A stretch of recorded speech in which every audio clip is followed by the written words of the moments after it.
I think the United States is being very pragmatic, and I think that's what it's needed. If we look at what came, the Niger coup was unique. Well, they are all unique, but unique in the fact that it did not occur because the government was not performing. In fact, the government that was overthrown, the one led by President Mohamed Bazoum, was itself doing well. It was the first time in the history of Niger as an independent country that an elected president, Mohamed Issoufou, handed power to an elected successor peacefully, Mohamed Bazoum. So that itself represented progress. In terms of security, with the assistance of the United States, training, and in fact, lives given, we recall the incident in Tonga in the northeast part of Niger, where a number of American Special Forces operators were killed alongside their Nigerian counterparts a few years ago. With the training, improved training of these units.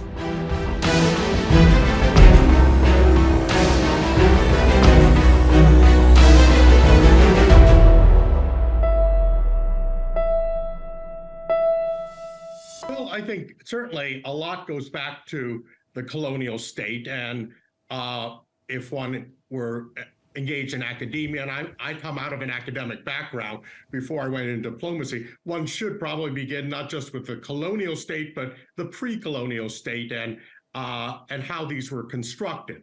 But in practical terms, we have to look and the question I always raised when I was the United States Special Envoy for the Sahel region in particular was that I emphasized that the root causes of many of these, of the instability, and this was before the coups began, was a crisis of state legitimacy, that the governments failed to provide basic goods, basic services, that citizens did not feel that the government was looking out for them or had their best interests in mind. And certainly this alienation from the state makes possible an environment in which someone can seize power and there's acceptance, acquiescence.